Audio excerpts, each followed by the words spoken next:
కూటమి ప్రభుత్వం అధికారంలోకి వచ్చిన తర్వాత ముఖ్యమంత్రి నారా చంద్రబాబు నాయుడు గారు తీసుకున్నటువంటి అత్యంత ముఖ్యమైనటువంటి నిర్ణయాల్లో ఉచిత ఇసుక ఏదైతే ఉందో ఆ ఇసుక విధానం. గత ప్రభుత్వంలో ఇసుక బంగారం కంటే విపరీతమైనటువంటి ధరలో కొందరి వ్యక్తుల చేతుల్లోనే ఉండి ఇష్టారాజ్యంగా ఇసుకను దోపిడీ చేయడం జరిగింది. మరి దాన్ని సరళతరం చేస్తూ ఈరోజు ప్రజలు అర్థం చేసుకోవాల్సింది, ఏదైతే కేవలం 335 రూపాయలకే ఈరోజు ఇసుక విధానాన్ని రీచ్ దగ్గర, ఎక్కడైతే పర్మిషన్ ఇచ్చిన రీచ్ దగ్గర పోతే ట్యాక్సెస్ రూపకంగా కట్టేటువంటి దాంట్లో ఈ 335 రూపాయలు కూడా ఏ స్థాయిలో ఏ కారణంగా కట్టాలంటే కూడా ఎక్స్కవేషన్ కాస్ట్ వచ్చి 80 రూపాయలు. అదే రకంగా ట్రాన్స్పోర్టేషన్ కాస్ట్ సేల్ పాయింట్లు అక్కడి నుంచి 66 రూపాయలు, లోడింగ్ కాస్ట్ 30 రూపాయలు. అదే రకంగా అడ్మిన్ కాస్ట్ అంటే అక్కడ ఉన్నటువంటి ఎవరో ఒకరు పర్యవేక్షించేటువంటి వాళ్ళ దాంట్లో 20 రూపాయలు. టోటల్గా జిఎస్టీ 18%.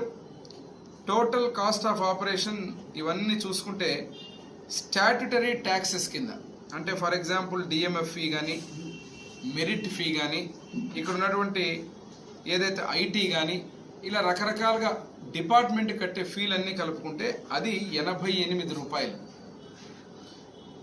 ఇవన్నీ కలిపి కూడితే 335 రూపాయలు.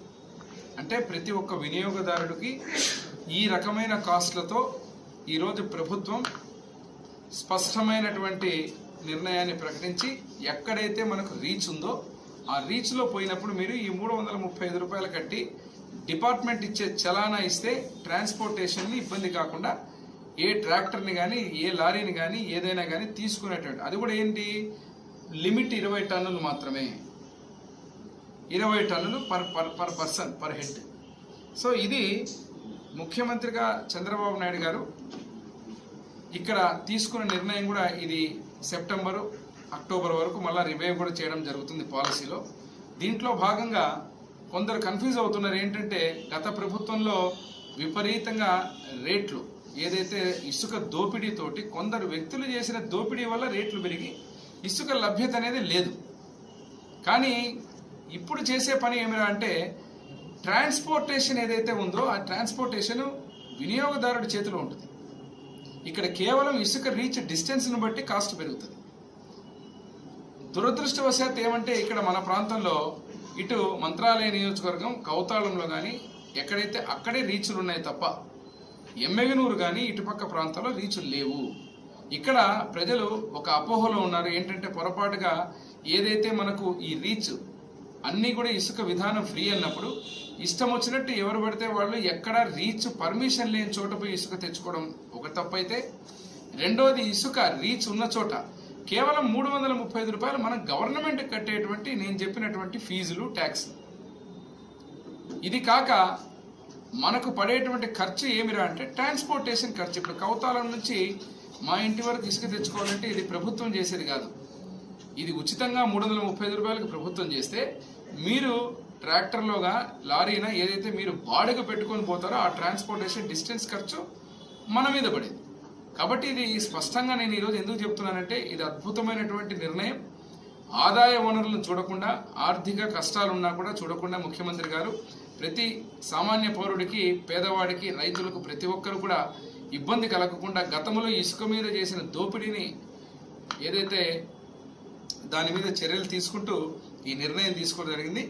ఈ నిర్ణయంలో మరొకసారి చెప్తున్నా, ట్రాన్స్పోర్టేషన్ ముఖ్యంగా ఎక్కడి నుంచి అయితే మీరు మీ సొంత వెహికల్, కొంతమంది ఎద్దుల బండి పెట్టుకోవచ్చు, కొంతమంది ట్రాక్టర్లు పెట్టుకోవచ్చు, కొంతమంది లారీ పెట్టుకోవచ్చు. ఈ కాస్ట్ ఏదైతే ఉందో డిస్టెన్స్కి మీరు పెట్టుకున్న వాహనం బట్టి అక్కడ పడతా ఉంది తప్ప ఏదో తగ్గలేదు, అదే రేటే ఉంది అని ఒక దుష్ప్రచారం చేసేటువంటి కొందరు వైకాపా నాయకులు మాట్లాడుతున్నారు.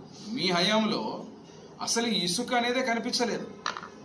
ఇసుక ఎవరి చేతిలోకి పోయింది, ఎవరి నోట్లోకి పోయింది, ఎవరి కడుపులోకి పోయింది ఎత్తుకునే పరిస్థితి.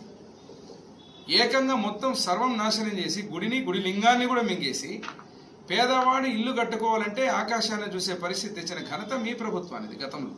ఇప్పుడు దాన్ని సరళీకృతం చేసి ముఖ్యమంత్రి గారు ఒక గొప్ప ఆలోచనతో ఈరోజు ఇది కూడా తాత్కాలికంగా మళ్ళీ, ఎందుకంటే దీంట్లో కూడా ఏదన్నా క్షేత్రస్థాయిలో ఏదన్నా ఇంకా కూడా సరళీకృతం చేయడానికి అవకాశాలు ఉంటే దీన్ని సెప్టెంబర్ వరకు ఈ యొక్క జీవోని అక్టోబర్ వరకు అంటే దగ్గర దగ్గర 2-3 నెలల్లో దాని మీద కూడా మార్పులు చేర్పులు కూడా మళ్ళా ప్రభుత్వం ఏదైతే ప్రజల దగ్గర నుంచి ఒక ఒపీనియన్ వివిధ వర్గాల నుంచి కూడా తీసుకొని దాన్ని కూడా నిర్ణయం తీసుకోవడం జరుగుతుందని తెలియజేస్తున్నా. ఒకటి. రెండవది, ఇక్కడికి వచ్చినప్పుడు మా ఎమ్మెగనూరు పట్టణానికి వచ్చినప్పుడు తాగడానికి ఏదైతే నీళ్లు ఉందో స్కీమ్ ఉందో గతంలో ఏఏబి కింద 146 crores నేను ఎమ్మెల్యేగా, ముఖ్యమంత్రి చంద్రబాబు నాయుడు గారుగా లోకేష్ బాబు